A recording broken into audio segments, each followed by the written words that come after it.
mu kiseera kino era nga tutambulira mu buufu obwo tugenda kutambulira mutegeera ebintu ebimu. Okutegeera ebintu bino newankubadde mubiraba kati ku social media naddala abaana abato oba abantu abakuze mu biseera bino, naye nga tetumanyi lwaki weebiri oba lwaki bibaddewo ate lwaki bikyaliwo nga Buganda ekyabikozesa. Waliwo ensonga lwaki ennono zaffe zitufudde okuba ab'amaanyi mu Uganda yonna ne mu nsi yonna.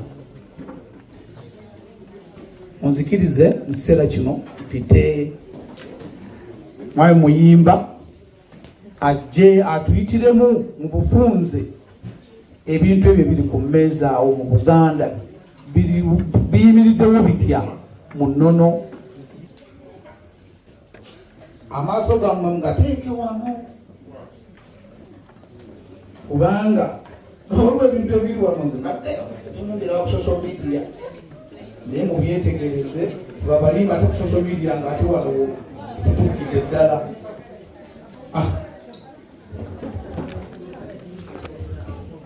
Bannange tubalamusizza erinnya Bamundaga Mutaka Mukiibi.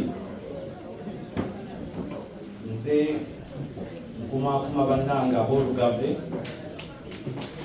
Mulaba ebiwala ebirungi mumanyi ebiwala bya Lugave. Najjuma situka bakubere ejjaamu. Olivia situka. Naweiso situka. Yongere. Nyana abato omutijja okuddako awo. Bagabe basituka ababaawo. Oluganda abo mbalaba. Future. Bannange vayibu nga maze gibawa twalowoozezza nti tuleeta ebintu bino mu maaso gammwe mubirabe musobole okumanya nti ffe tekinologi twamulina kuva dda naye ne bamutuulako ne batuuka n'ekiseera okutulowoozesa abantu abamu nti olaba tekinologi waffe byakola biba byawongo, naye ng'ekigendererwa kyali kuyimiriza industry. Kuba abajjajjaffe abaali baweesa abazungu bwe bajja babasalangako engalo zino ensajja basobole okubalemesa okukola ebintu bino. Naye ebintu bino olwo tekinologi omutuufu owaffe, tekinologi omulala yenna w'abazungu. Singa naffe tekinologi ono teyayimirizibwa twandibadde tugenze mu maaso. Okugeza twali tuzimba, twali tetusula bweru. Ffe tusinga okuzimba ennyumba eyandibadde tenyenyezebwa singa omuyaga guno gumulabye oguli mu Bungereza. Singa tubadde na nsiisira wano, ensiisira bajjajjaffe baali bayinginiya ba kika kya waggulu nnyo, nti empewo bw'egifuuwa egyetoloola bwetoloozi tesobola gisindika n'egijjawo, nga tesobola giteekako pressure kiki mu Luganda amaanyi, nti empewo lw'egiteekako bwetyo amaanyi, ensiisira olw'okuba neetoloovu empewo egyetoloola bwetoloozi. Ndowooza tulaba nti twandibadde tuli wala nnyo, naye kansooke mpe mukama wange atunnyonnyole tekinologi ono ali atya. Wayinza olwe ndowooza ku tekinologi, ndowooza ku bino ebyaffe, sirowooza ku bya nnyonyi, si byaffe. Sebo mukama wange neyanziza nnyo neyanzige omubaka w'omutaka. Obuvunaanyizibwa obumpeereddwa kwe kusooka okubanjulira biki bye mulaba wano.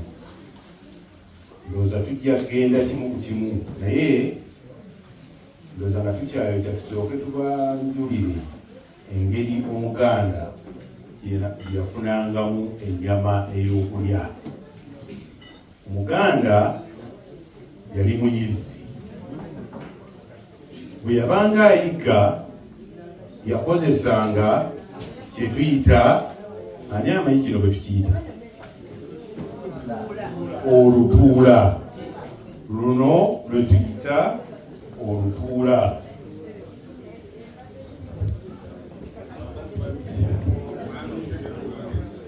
Luno luyita lutuula.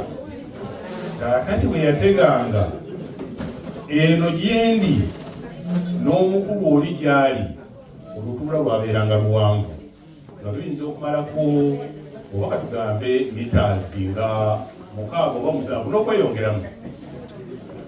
Eyo gyakutte eyo gye tuyita, bw'owuliranga ekigambo omukoobero, omukoobero ye muntu aba asembye eri.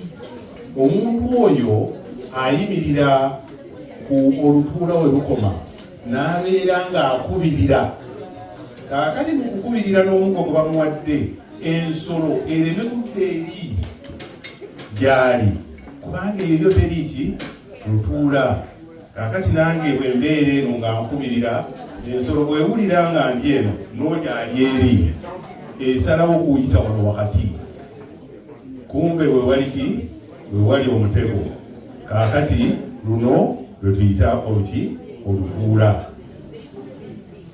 Ate mu kuyigga tukozesa effumu. Effumu eryo tugenda n'amafumu agawerako, kisinziira ku bayizzi banaabeera bameka, naye eri abamanyiddwa nti mukulu Kiriggwajja oyo wakanyuga effumu tayinza kukola ki? Tasubwa. Era oyo gwe balikwasa. Kaakati oyo ye tekinologi yakozesebwanga nti ensolo olugwa mu lutuula bweti beppa, mukulu Kiriggwajja nga yakoze ki? Yagaludde effumu ng'agifumita nga efiira muki? Mu lutuula omwo. Sebo effumu liteeke wansi, toyongera kulinda egamu. Kaakati effumu lino liriko abalabye kwe tuyita okwab'ennyimbe. Effumu linnyonnyolwa emigongo gyalyo, omuti guli ki kye gutegeeza n'ebirala, naye ebyo tetujja bigendamu leero kubanga tetuli ku mukolo gwa kukola ki? Gwa kwabya lumbe. Naye akantu kali omukulu oli kakutte akasongovu ako, ate ako tukayita omuwunda. Oba wali owulidde ku kigambo omuwunda? Keeko ako kabeera ku ludda luli olw'effumu lino. Era oli nnyinimu bwe yavangayo okuyigga oba ku mulimu gy'abadde ng'akomawo n'effumu lye, ako kaafumita muki? Mu ttaka, kubanga effumu lino tebalikkiriza kubanga lyebase, bulijjo lyabeeranga ki? Nga liyimiridde. Kati awo tuvuddewo. Tekinologi ono ani amumanyi? Kino kye tuyita ekide. Kino kide kyambwa. Ekide kino baakisibangamu akaliba kubanga kabanga kalina okuba akagumu, ne bakisiba mu bulago bwaki? Bw'embwa. Kaakati embwa buli lwegenda ng'erondoola ensolo eno gyeyise ng'egenda egigoba egitwale mu lutuula lwe twayogeddeko, tulina omukulu agenda agirondoola naye omukulu ono obutabulwako mbwaye era n'obutabulwa ensolo ezeewa, agenda agoberera embwa eno, kubanga embwa bwegenda edduka akadde kano kakola ki? Kavuga. Era ogenda okuwulira nga waliwo ekigambo kyetukozesa mu Luganda nga ajasira oba agiweerera. Ebyo bigambo bya Luganda bya buyigizi. Kwata iyo onoosula ku kitanda n'ensula wansi, obiwulira. Kati n'embwa mulinga efuna amaanyi, akasolo kano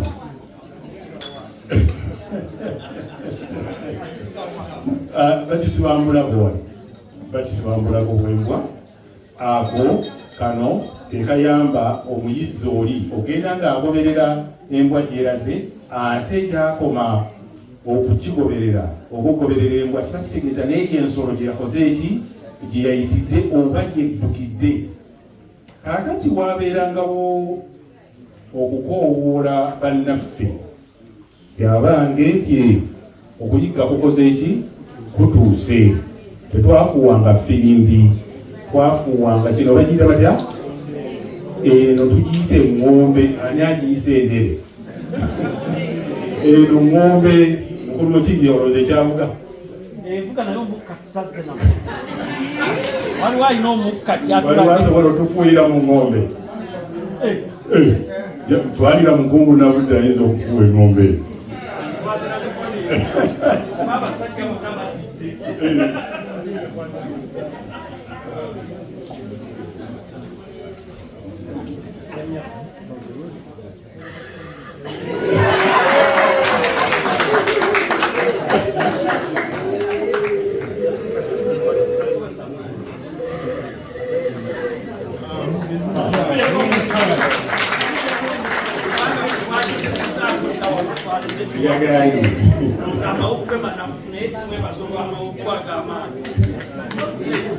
Kakati sebo eyo gye tuyite eng'ombe. Eng'ombe eyo yakozesebwanga okukoowoola ku bagenda okuyigga bakuŋŋaane bagende ku kizigo ng'ensolo ekoze eki emaze. Ekizigo ani amanyi ekizigo? Ekizigo mukitegedde ekyo?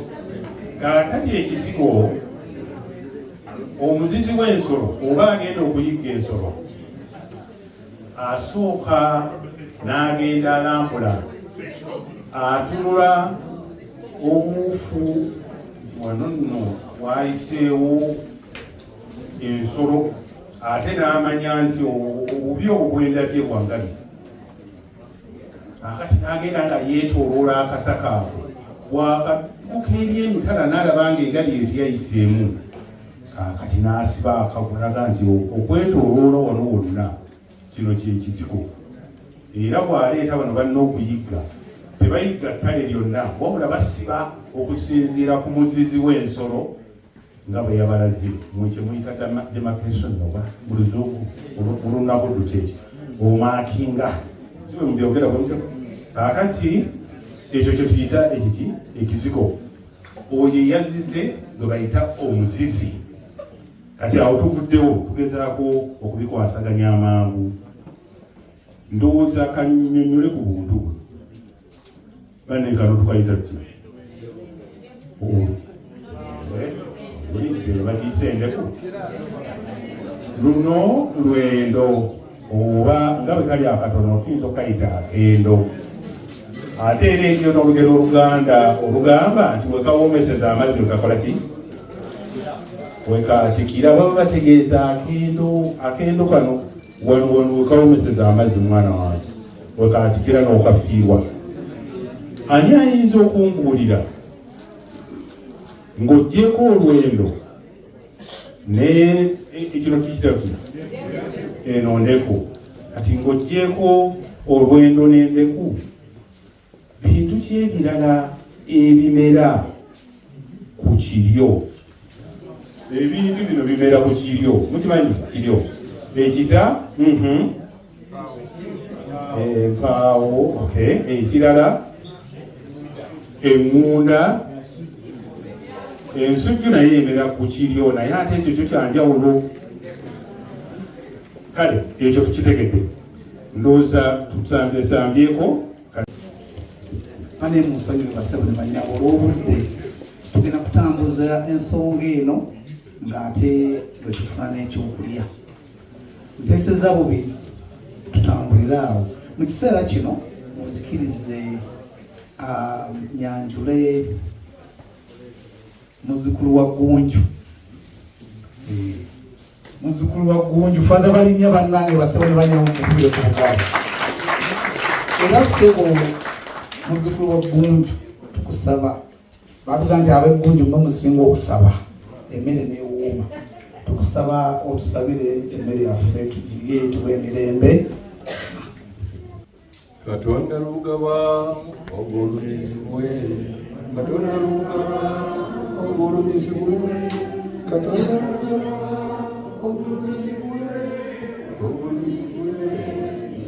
n'emirembe. Mukama tukwebaza olw'okututonda n'otussa mu nsi Uganda. Tukusaba weyongere okutufukirira amafuta ga mangi ku nsi yaffe eyo. Otulungamye, otulambike, tutambulire mu kkubo lyo, tufune emirembe ate tukuweereze bulungi. N'omukolo guli wano tukusaba weeku omukisa gwo gutandikire mu ggwe, gutambulire mu ggwe, gwere mu ggwe ku lw'ekitiibwa kyo nekola bulungi baffe kuba Kristo Mukama waffe. Mane muzzukulu wa Ggunju mumwe ku bugalo. Tweyanziza nnyo, twagabalinnya n'okwefiiriza akadde n'ojja. Tumanye oli busy weekend ate Christmas time. Amiina. Kakati tuvuddeyo mu kuwummula. Kati tuvuddeyo mu kalambi. Tugenda kwogera ku lubugo. Olubugo kintu kikulu nnyo mu byobuwangwa bwaffe. Weewaawo nti tukyalina n'abangi buli kati abakyalutunuulira kizimuzimu. Naye ensonga lwaki twagambye nti ndowooza olubugo luno twogereko. Olubugo luva ku muti oguyitibwa omutuba. Tulina emituba gya mirundi mingi. Ate omutuba bwe guba gwakakula gumaze okukula ne tugujjako olubugo olusoose. Ani amanyi olubugo olwo bwe tuluyita? Olubugo olusoose okuva ku mutuba tuluyita tutya? Ekikunta. Tuyinza okiyita ekikunta naye waliwo n'erinnya ddala. Yesebo? Omukaaku. Omukaaku kyekigambo kye tutera okukozesa, naye ate mu bitundu ebirala batera n'okukiyita ekitentegere. Ekitentegere, omukaaku oba ekitentegere. Kakati olubugo luno bwe luba olusooka okuvaako, bwe tuba tulugenda okulukomaga tetuluwokya oba tetulufumba, tulukomagirawo. Naye olubugo olugenda okuddako bwe tuluyimbula, okuyimbula kwe kujja olubugo ku mutuba ng'okozesa omukulu kye yayise tekinologiya owaffe. Tukozesa akateteme. Akateteme ako nga kaba kavudde ku kitooke, naye ate nga tutemera eno ettooke gye liva ne tukayuzaamu emirundi ebiri, tukasongola ntulyoka tukakozesa okuyimbula olubugo luno ku mutuba. Olubugo bwe lumala okuyimbulwa tulutwala mu lye tuyita enkomagiro. Eyo yanywedde workshop. Omukulu bw'agambye. Mu kkomagiro omwo tusangamu gwe tuyita omuti gwe tuyita omukomago, ne mubeeramu ne ze tuyita ensaamo. Ensaamo zino ze zikozesebwa okukuba olubugo luno ne lusobola okuwonda. Olubugo luyita mitendera ng'esatu okutuuka okugonda. Waliwo kye tuyita okusaaka. Okusaaka kye twandiise gwe mulundi kw'osooka okuyita mu lubugo luno ng'ogenda okozesa ensaamo erina amannyo amasongovu.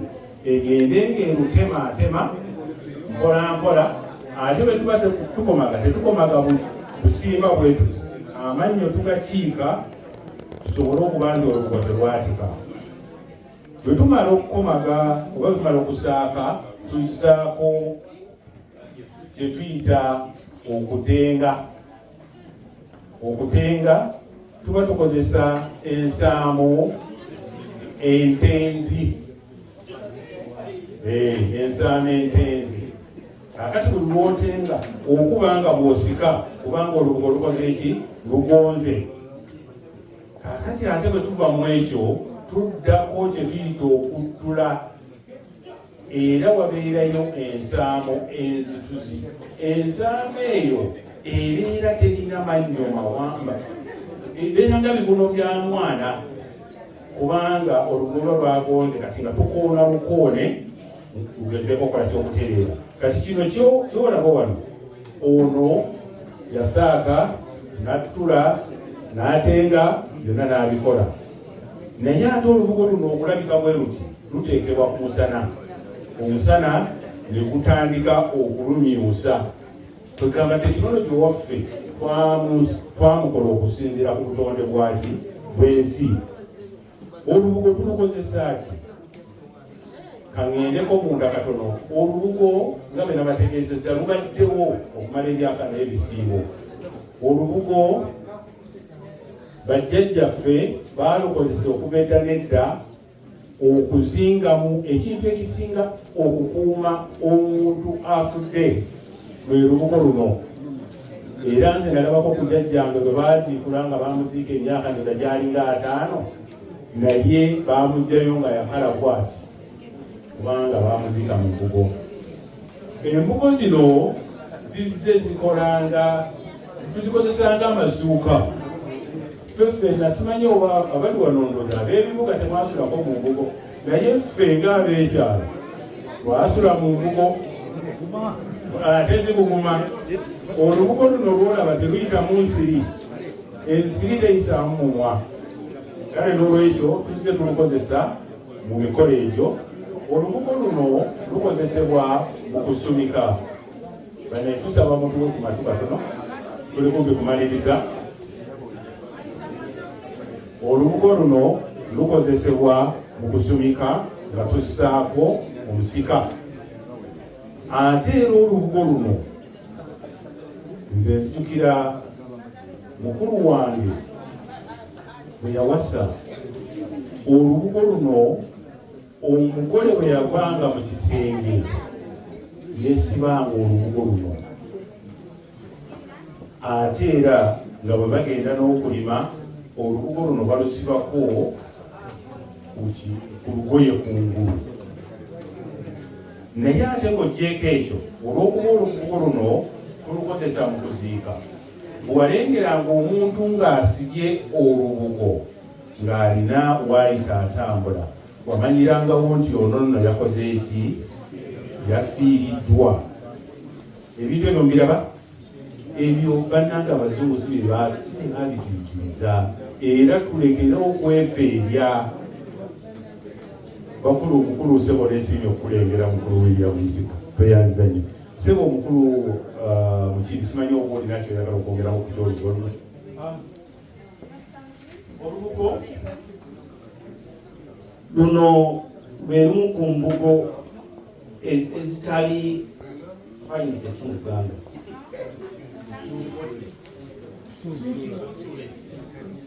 kale nga bwewandigezeza nti mu ngoye waliyo siriki waliyo kotoni waliyo ki naye tulina omukisa munene nnyo nti luno lwe lubugo oluli rafu naye omukungu Nabudde yaleese ekimote nja kubasaba bwe munaaba mufunye obudde mujje muzikwateko naye temujja n'emmere n'amasavu kuba tetuzooza engoye zino tutereka ntereke bwe tunaaziteekako emmere obuwuka bujja zirumba jangu okwateko ombulire bw'omala ogenda okwateko wali ku mmeeza y'omukungu Nabudde mukungu Nabudde situka abantu bakulabe olwo olubugo oluli ku mmeeza ye lwe bayita olwa kimote luli so soft era bw'ogenda okufuna omukuumaka oba omutukosa ddigobe olwo lulina okutwala mukama wange badde ogamba otetaata neyanziza nnyo sebo amannya Mulindwa Charles tulina obuzibu mu generation yewe essaawa zino buli lwogera ku kigambo lubugo ffe tukitwala nti kya sitaani era abantu abasinga obungi bwe balaba omuntu akutte olubugo okujjako okuziikibwamu omufu kintu kya sitaani kya bulabe kagamba tekinyuma simanyi tuyinza kukola ngeri ki okutegeeza abantu baffe n'okubayigiriza okumanya nti ekintu ekyo si kya sitaani nga ffe bwe tulowooza ndowooza we natandikidde neŋŋamba nti bannaffe abazungu bwe baali baagala okuleka indasitule yaabwe eyekola engoye ffe yaffe baagifeebya okiwulidde ne batutemako engalo ezaali zibikola ne batugamba nti bino bibi, naye kakati bwe tumaze okubivaako Mercedes-Benz interior yaayo bwe bagiteekamu olubugo oyongerako omutwalo mulambo ogwa $. Naye nga Mercedes-Benz yemu. Nike yatandise okukola engatto ezikola mu lubugo. Okiwulira? Bwe tutaazuukuke bajja kutandika okusimba emituba. Bwe banaamala okusimba emituba, waliwo omujamani omu yagamba mbu alina patent ku lubugo. Luno olubugo Bangonge bwe baalukola. Kuba ffe tumaze okukkiriza nti olubugo lubi. Naye nze kaweefube namutandise dda era n'akasimba emituba 200. Mbakubiriza mmwe mwenna muddeeyo musimbe emituba ku mataka gammwe, mu bibanja byammwe. Emituba tugenda kugijjako engoye, ofune ssente. Emituba gireeta obugimu. Mumanyi amatooka agasinga wansi w'omutuba nti gabeera mayitirivu. Temukkiriza muntu yenna okutugamba nti ebintu ebyaffe bibi. Kati kano nako mukama wange tannakoogerako naye ajja koogerako. Kano kakomo. Naye bw'okambala nga bagamba nti ya sitaani. Naye nga ate bo bakuwa akakomo akaabwe n'okambala. Naye nga ate abakyala bwe beewunda banyuma nnyo mu bintu bino. Kale temukkiriza bintu bino Katonda bye yakola. Muntu yenna kujja kubagamba nti ya sitaani. Mukama wange nzizemu bulungi. Amin. Kampe ku mwami Nkalubo.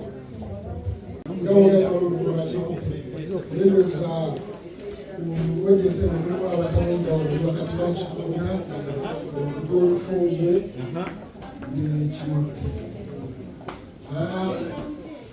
ekikunta ebiseera ebisinga luba lubugo negasi lufumbe oluva ku mutuba nolumaze okusaakibwa awo lukoma tebalufumba kikibeera ekikunta kwegamba kikibeera lwafu ebiseera ebisinga nga ebikkanga olwanga ne batuulako mu kigango oba ekigango mukimanyi ekigango ennyumba eyawumulirwangamu.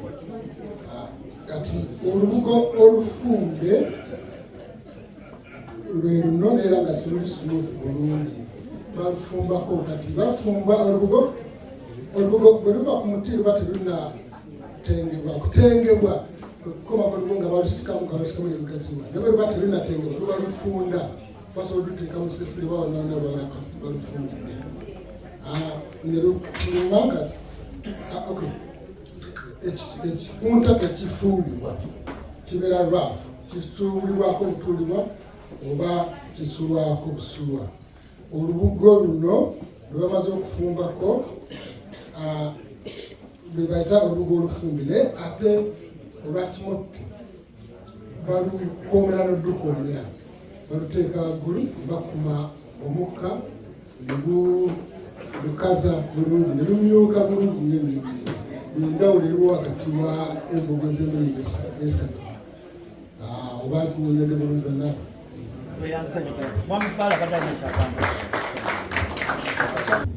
Amannya agambe nze Baali Kakeeto eddira omutima omuyanja. Omwami yabuuzizza lwaki embugo zino abantu bazesasuyetengako ne sitaani. Kwegamba yambadde si mukyamu nnyo wabula omwogezi w'embugo yayongedde embugo twazikozesanga mu ngeri zonna zonna. Abasitaani n'abatali basitaani bonna bantu baffe. N'abasitaani bazikozesanga era mu kusamira kwegamba eddiini yasookawo ndowooza tuyite eddiini. Bakozesanga embugo mu kuzimba amasabo gaabwe essabo eringa ekkanisa oba ekyaki. Mu kuzimba ebitiibwa byabwe kwegamba era twayogeddeko nakugamba nti amasabo ebikunta bino babizimbisanga naye babizimbisanga byakolanga emirimu mingi n'okwanika emmwanyi oledde. Kale kyekyo naye ndowooza ate n'omwogezi alibadde atwabuliramu enjawulo walonze nange kyesimanyi. Ekintu mwe baziika kiba kirala n'ogwebakamu kiba kirala. Ekikunta tebakyebakamu loza bebakanga babiryanyonyola olugola kimotte lwalinga lugonda kino kikalula toyinza kisulamu ndowooza gebasulamu ndowooza kino kino kiyinza okukola nga kateni ate oluusi webale nyumba mbale kati mukama wange mwami muyimba ngenda kumuddiza ayongere okutunyonyola ebintu ebyo mpozi bw'anaamala ajja kutubuulira n'olugero olugamba nti agasaaka egattula kubanga agambye nti esaaka ndala ate nettula ndala naye ssebe ekyo kyavaawa eyo yonna twesiga webale Joseph. Akati omukulu abuuzizza olugero olumu olwafu olw'Ekiganda oba enjogera yaffe ogenda n'owulira nti owange agasaaka ge gattula. Okusaaka nakibanyonnyodde kitegeeza omulundi gw'osooka okuyita muki mu lubugo ng'okozesa ensaamu ensaasi. Naye ate bw'obanga era ensaamu eyo enyini gy'okozesezza n'okuttula kiba kitegeeza okozesezza ekintu kyekimu. Naye mu nzikunulo eyaffe ey'Oluganda oli bw'agamba nti agasaaka ge gattula kiba kitegeeza nti ebintu bino ebibiri bikola ki bifaanagana oba abantu bano ababiri kiwoe mutunuulira ono agasaaka ge gattula kiba kitegeeza nti ono bafaanaganira ddala naani n'oli tewaliwo ki njawulo. Sebo okwo kwe kuva olugero olwo mpozi oba mukumbuse mugera simanyi oba alina kyayinza okwobulamu atuwadde ekigalo era oba baluganda kyamali ngenda musaba owankubadde ebintu na tubinyonyodde bulungi nnyo naye mulimu obwedde abasseko obusesi nga balaba omuwanisa ebintu nebakabawanisa eki abaana baffe bano abamu tebamanyire kituliko. Tugenda kuwaayo akadakiika kano ak'abaana baffe bonna bajje babalage ebintu bino mu butongole. Ndowooza olunaku bajja ddubala. Bring the kids, mulete abaana bajje bakakwateko wano balabe. This was being used, actually it's not being used as a glass. This is a traditional Chikanda glass. Okay? We used not to use those ones you see these days. And this is very safe. We grow it. We don't need to burn it. Okay? And this one is water. When we drink water, you know we have pots. Who have gone to the village? Have you been to the village? Have you seen a pot? You know, where they ditch this particular small glass and then you use it to drink water. Okay? Very safe. Okay? So, next time if they ask you, have you seen Olwendo? How many of you speak Luganda? How many of you speak Luganda? Good. So this is Olwendo, Lunowendo, Tachita. Enondeku. Have you touched Enondeku before?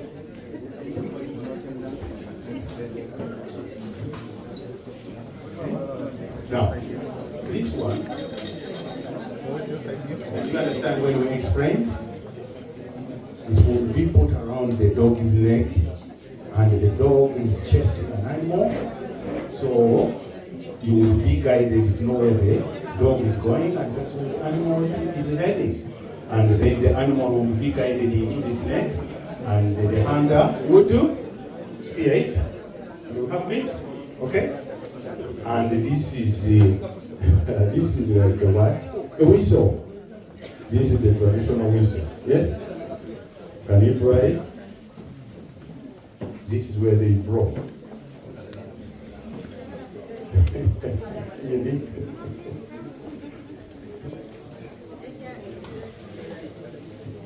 Good. We're going to try it. Okay? So, you want to test it? It's a horn of an animal. Yes? So it makes a whistle. Huh? Yes? Try. Try.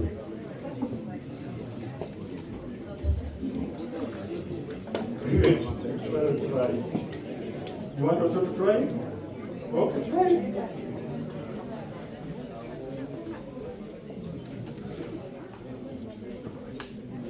Good. Well done. Well done.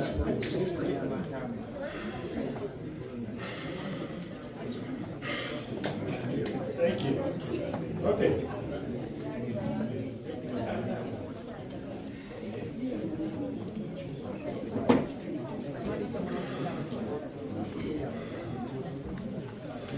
Good. Thank you.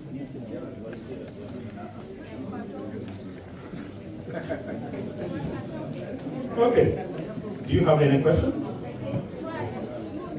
Yeah. Oh, that is the other side of the spear. It is hanged on the other side, and it is used to make sure that it stands straight always. Yeah.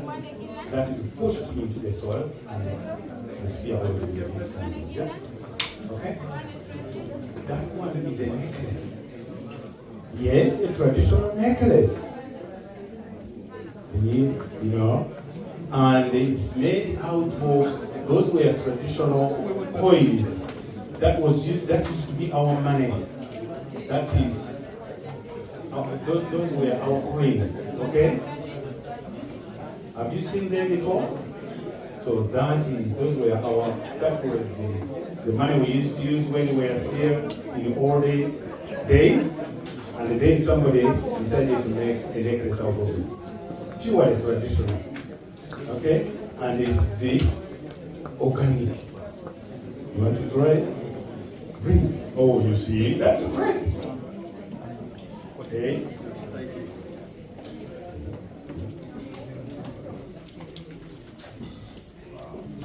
See, lovely. Look. Beautiful.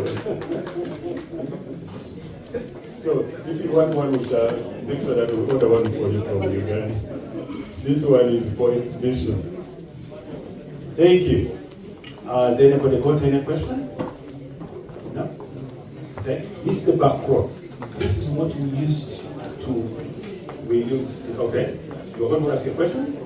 This used to be the material out of which we used to make our garments. The garments like this one. And this is a naturally made material for us to make our dresses, and it used to be used as bed sheets. It could be used as a curtain, okay? And as well, when you're bowing our people, this is what protects them. We not use caskets. So this for wrapping. You may have seen the recent head of clan who passed away. Who saw the video? They wrapped him in quite many of these. That is how they are buried. Yeah? The tree from which we get this back cloth is called a fig tree. Fig tree. Okay, if you look for it, you Google it, they will tell you that it's called Omutuba in Uganda. Omutuba. That's where we get this stuff. And now it is being used to decorate the interior of cars and to make good trainers, sneakers. So very soon we are going to be rich if we make many of these. Yeah, are you sure? Are you going to go to Chalo and make some? Yes. You have a question?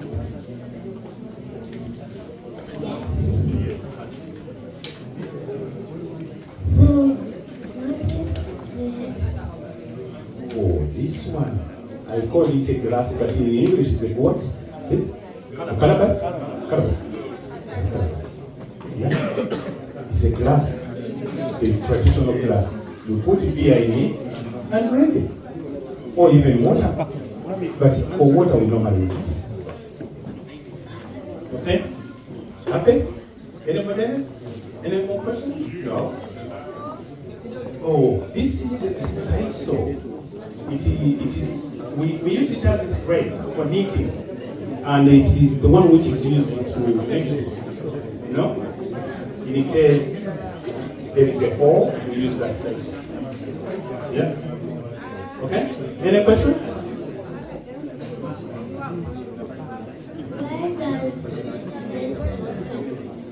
Where does all this come from?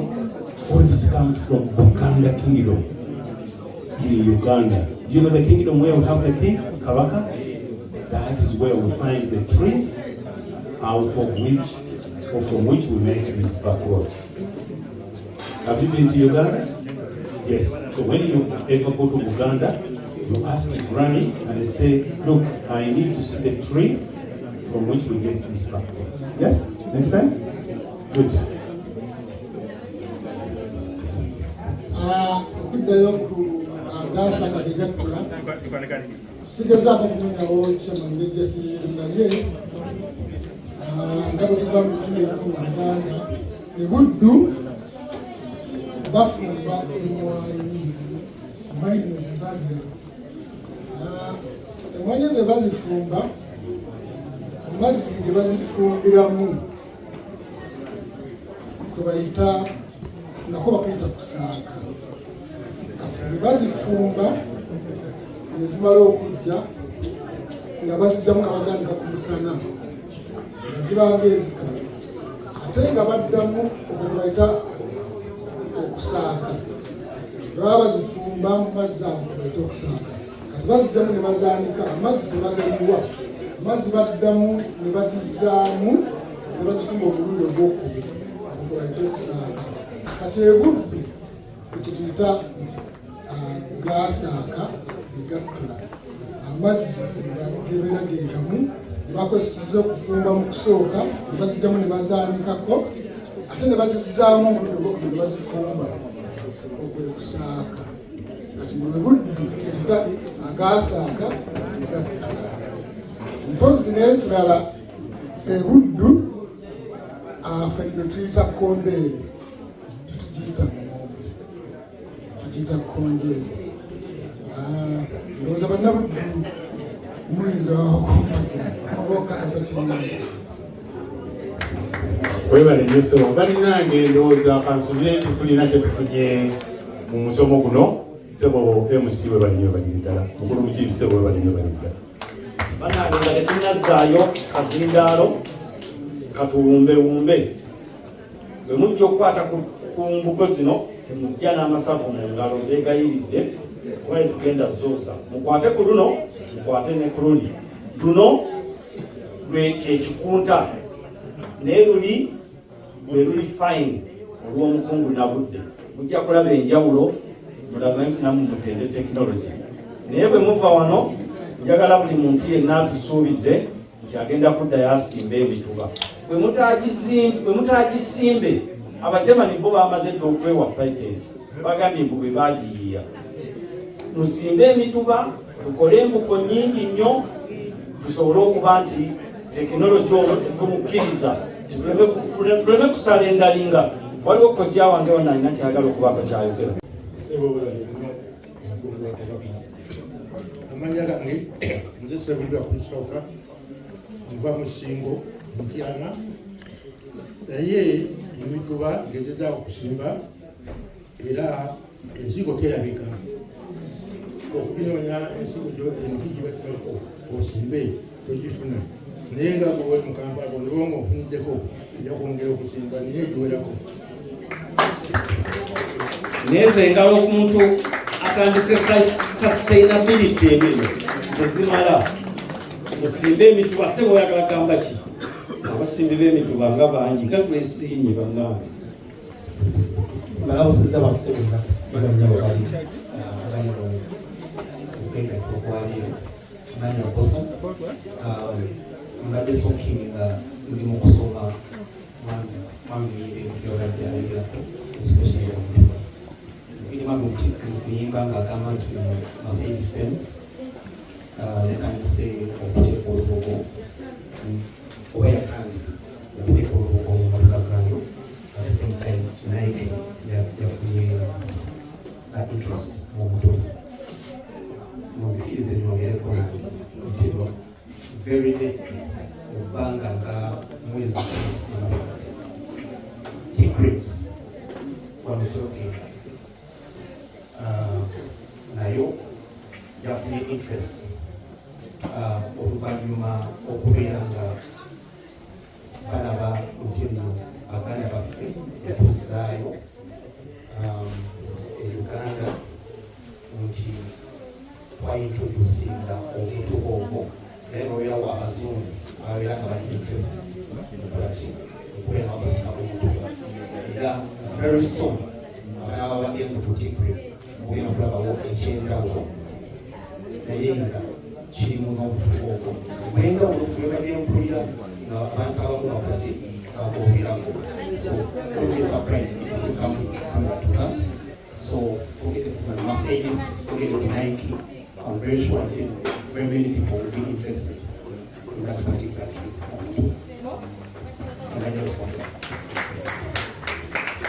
Sebo webali nnyo webalire ddala ndowooza ebisolo ensonga muziwulidde kisaalidde mu ntamu emituba mutaagisimbe bannagana n'abachina bajja gisimba mufiirwe tekinologi mufiirwe ensimbi kampe mukama wange ono naye alina kyayogera.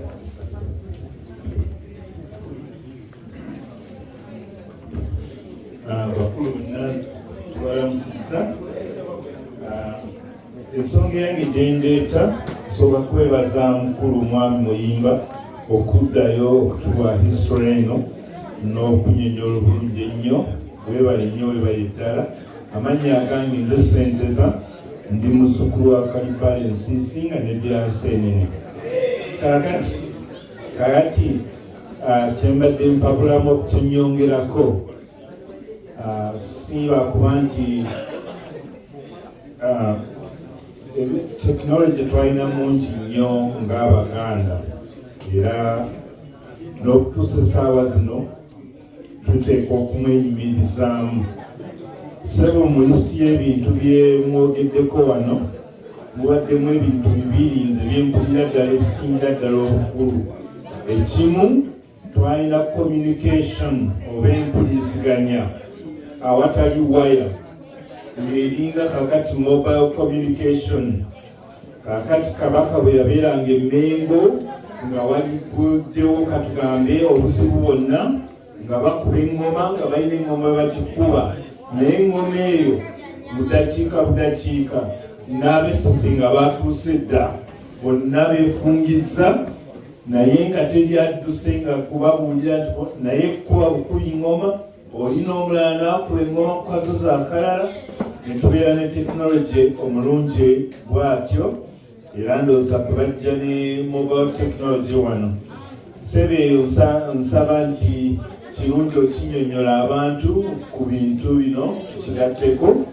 N'ekyokubiri gye tekinologi eyaliwo mu lujjuliro ate tekinologi eyo naye wuyo agenda ggwawo naye nga bwewetegereza olujjuliro tekinologi yali w'amaanyi nnyo nga bakitaffe oba batuzaala kwe baalabiranga empisa zaffe oba mwakoze omusango oba kiki kwegamba ekyo nakyo tukigatteko tweyongere okwenyumiriza n'okwagala ebintu byaffe n'okumanya nti ddala Uganda ekitiibwa kyava dda.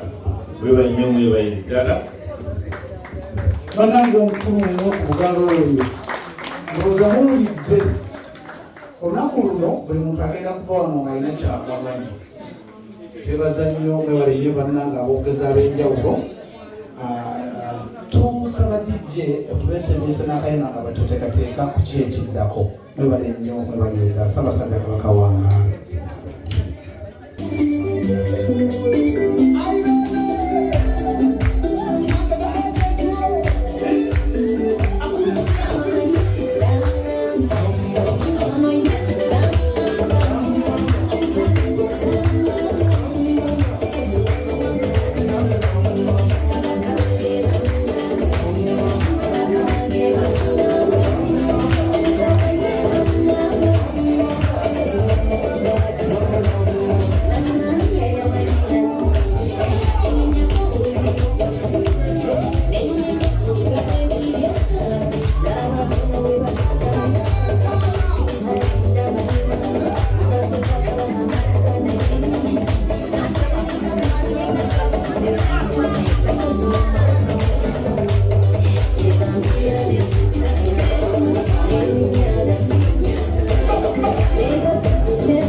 From